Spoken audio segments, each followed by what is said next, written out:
అంటే అంటే మీ అనుభవం అంతా లేదు మా వయసు, కానీ నా దగ్గర ఉన్న సబ్జెక్టు కంపల్సరీగా నేను ప్రాక్టికల్గా చూసింది మీకు ఒకసారి ఎక్స్ప్లెయిన్ చేస్తాను సార్.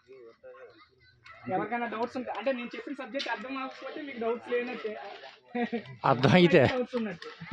అంటే మనకి దిగుబడి కింద పక్కన అయితే ఎకరానికి ఇంత దిగుబడి వస్తుంది, ఇక్కడ తక్కువ వస్తుంది, పెంచాలంటే ఏం చేయాలి అలాంటివి అనమాట డౌట్లు. అంటే మొక్క పాడవకుండా ఉండాలంటే అలాగా, వేరు కట్ అవ్వకుండా ఉంటే అలాంటి డౌట్లు అంటే అవి ఏం చేయాలి, ఏం బాగుంటుంది అంటే దాని గురించి నా ఎక్స్ప్లెయిన్ చేస్తారు.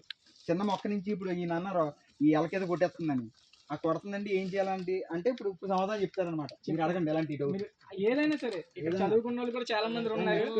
హ్యూమిక్ యాసిడ్ అనేది వాడినండి. ఇది మీద గ్రీన్ ఏదో చెప్పారు కదా, గ్రీన్ లో పెట్టి చేశారు. Yes sir, yes sir, yes sir. పెట్టిన తర్వాత ఒక 6 months అయింది. Yes sir, yes sir. ఈ నెలలో అమాంతంగా దిగుబడి పెరిగింది. ఎస్ సార్, బాగుంటుంది సార్. గ్రీన్ గ్రో ఆర్గానిక్స్ అనేది మేము ఇండియా వైడ్గా చేస్తాం సార్. అది గోదావరి గోల్డ్ తెప్పించాను. గోదావరి గోల్డ్కి దీనికి సంబంధం లేదు సార్ అసలు. వాస్తవం. ఓకే, దానికి నేను దానికి ఇస్తాను సార్. బేసిల్లో అలా వెళ్తాను. ఎస్ సార్, మీరు చెప్పింది చాలా బాగుంది.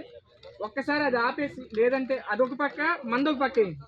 మన సర్వీసు దాని హీల్డింగ్ చూడండి. అదే దిగుబడి, ఆ దిగుబడి అదొక పక్క మందొక పక్క వేయండి.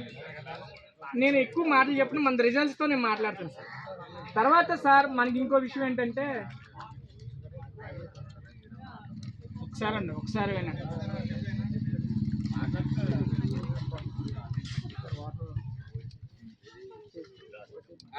ఆ వాటరే పోతుంది. గ్లాసుల కంపెనీ ఇచ్చారు మధ్యలో, అందులో పోయింది మా టాపిక్. అది బాగాలేదు సార్ వాటర్. Okay sir.